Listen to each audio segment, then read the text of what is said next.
하지만 제보자 일행이 아파트 공동현관에 도착한 순간 상황은 이미 돌이킬 수 없는 지경에 이르러 있었습니다. 지하 1층 현관문 앞 공용 통로에서부터 엘리베이터 안까지 선열이 낭자한 피발자국이 이어져 있었던 겁니다. 불길한 예감에 도어락을 부수다시피 하며 집 안으로 뛰어들어간 제보자 일행이 목격한 것은 그야말로 지옥이었습니다.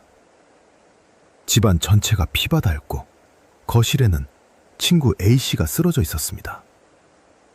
급히 맥박을 짚어보았지만 이미 호흡도 심장 박동도 멈춘 상태였습니다. 그리고 그 시신 옆에는 범행에 사용된 것으로 보이는 흉기 2개가 너무나도 가지런히 놓여 있었습니다. 더욱 충격적인 것은 다른 방에서 발견된 친구 B씨의 상태였습니다.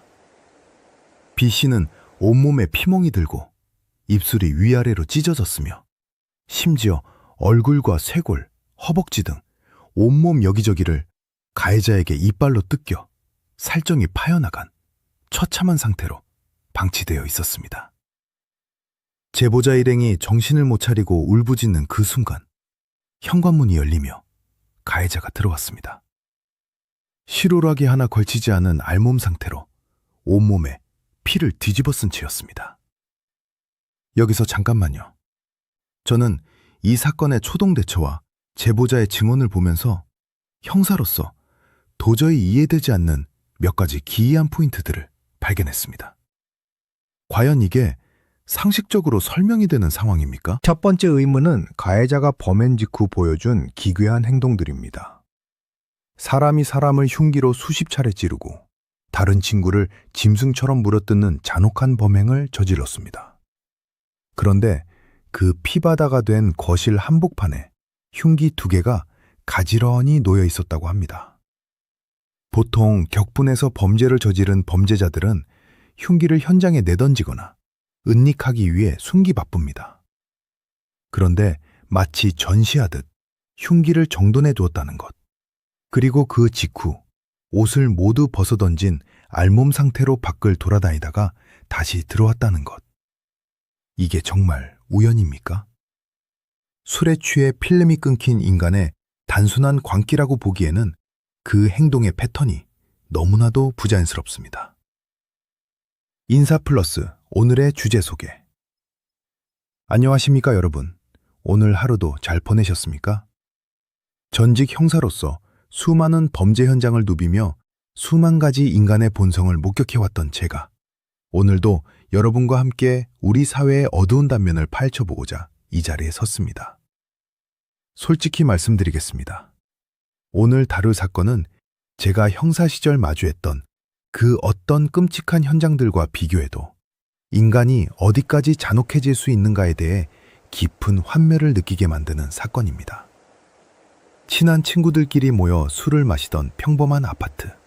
그 닫힌 문 뒤에서 벌어진 참혹한 살인사건. 한 명은 수십 차례 흉기에 찔려 숨졌고 또 다른 한 명은 온몸을 물어뜯긴 채 방치되었습니다. 그리고 알몸으로 현관을 걸어 들어온 가해자. 여러분, 이 비극적인 밤에 과연 무슨 일이 있었던 걸까요?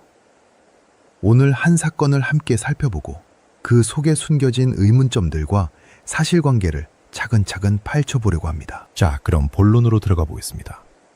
사건의 전말을 파악하기 위해 당시의 상황을 시간 순서대로 재구성해 보겠습니다.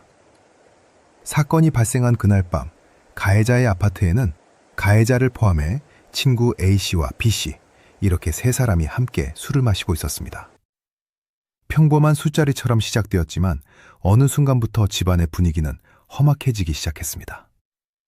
그 시각 집 밖에 있던 제보자 일행은 안에 있던 친구들로부터 급박한 도움 요청을 받게 됩니다.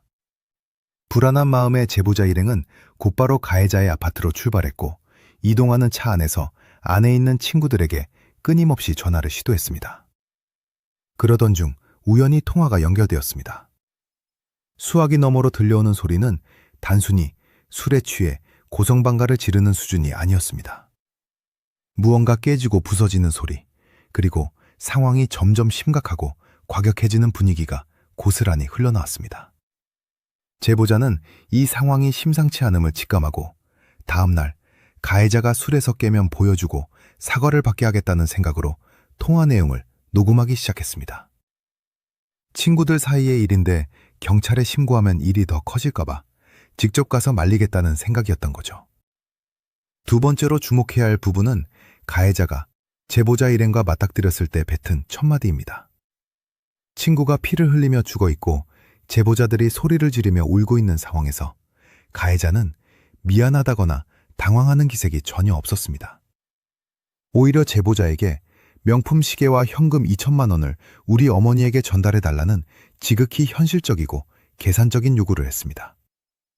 그리고 경찰이 도착하자마자 비상구 계단을 통해 도망치려고 시도했죠. 형사로서 생각해보면 진짜 인사불성이 될 정도로 술에 취해 아무 기억이 없는 사람은 이런 상황에서 재산을 챙기거나 도주 경로를 파악하지 못합니다.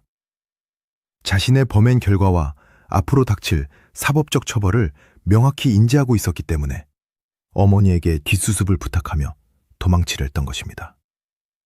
즉, 범행 당시 가해자의 심신미약 주장은 완전히 터무니없는 소리라는 반증이 됩니다. 다음으로 또 하나 신경 쓰이는 부분이 있는데요. 취재 과정에서 드러난 가해자의 과거 행적과 주변인들의 증언입니다. 가해자의 지인은 그를 향해 딱 한마디로 정의했습니다. 바로 강약, 약강이라고요. 약한 사람 앞에서는 무소불위의 권력을 휘두르고 자신보다 강한 사람 앞에서는 한없이 작아지는 전형적인 비겁자의 부류라는 뜻입니다. 지인의 증언에 따르면 약 3개월 전에도 비슷한 일이 있었다고 합니다. 가해자의 집에서 술을 마시던 중 갑자기 소주병과 잔을 깨부수고 문을 부수면서 내가 만만해 보이냐며 깨진 유리 조각을 지인의 목에 들이밀었다는 겁니다. 그때 지인이 겁을 먹지 않고 너 내일부터 다 안 본다며 강하게 나가자 가해자는 갑자기 눈물을 흘리며 꼬리를 내렸다고 합니다. 여기서 중요한 건 이번 사건의 피해자인 A씨는 평소에도 가해자에게 지속적인 괴롭힘과 가스라이팅을 당해왔던 인물이라는 점입니다. 사건 당일에도 가해자가 방에 있던 친구 B씨를 잔인하게 폭행하고 괴롭히자 착하고 유순했던 A씨가 이를 말리려다가 도리어 가해자의 표적이 된 것으로 보입니다. 가해자는 자신에게 반항하지 못하는 유순한 A씨를 향해 폭발적인 잔혹성을 표출한 것입니다. 우연이 너무 많이 겹칩니다. 술만 마시면 차량을 파손하고 친구들을 폭행하고 유리 조각을 들이대던 인간이 매번 술에 취해 기억이 안 난다 하는 핑계로 넘어갔고 그 결과가 결국 한 청년의 참혹한 죽음으로 이어진 것입니다. 우리 사법체계는 언제까지 이런 주치 폭력과 잔혹 범죄에 대해 술이라는 면죄부를 줄 생각입니까?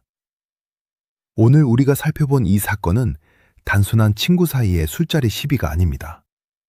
한 인간 내면에 도사리고 있던 강약약강의 비열한 폭력성이 술이라는 핑계를 핑계 삼아 가장 잔인한 형태로 폭발한 살인사건입니다. 살아남은 친구 B씨는 신체적인 상처뿐만 아니라 눈앞에서 친구가 죽어가는 소리를 실시간으로 들으며 자신 또한 죽음의 공포에 떨어야 했던 극심한 정신적 트라우마를 안고 살아가야 합니다. 그리고 제보자 일행 역시 수화기 너머로 친구의 마지막 비명을 들으며 달려갔던 그 밤의 기억이 평생의 흉터로 남을 것입니다. 여러분, 생각해 보십시오. 만약 가해자가 과거에 술을 먹고 폭력을 행사했을 때 주변에서 혹은 법이 엄중하게 경고하고 처벌했다면 오늘 이런 비극이 일어났겠습니까? 우리는 술에 관대한 사회적 분위기와 범죄자들이 법망을 피해가기 위해 약방의 감초처럼 쓰는 심신미약 주치 감형에 대해 다시 한번 심각하게 질문을 던져야 합니다. 오늘 준비한 분석은 여기까지입니다. 전직 형사의 눈으로 바라본 이 사건의 진실이 여러분께 어떻게 다가갔을지 궁금합니다. 이 사건의 가해자가 합당한 대가를 치르고 억울하게 세상을 떠난 피해자의 영혼이 조금이나마 위로를 받을 수 있도록 끝까지 관심을 가져주시기 바랍니다. 오늘 영상이 유익하셨거나 더 깊이 있는 사건 분석을 함께하고 싶으시다면 영상 아래 구독과 좋아요 그리고 알림 설정까지 부탁드리겠습니다. 여러분의 댓글 하나하나가 다음 영상을 만드는데 큰 힘이 됩니다. 여러분의 생각을 댓글로 자유롭게 남겨주십시오. 다음에는 더 날카롭고 솔직한 분석으로 찾아뵙겠습니다. 시청해주셔서 감사합니다. 안녕히 계십시오.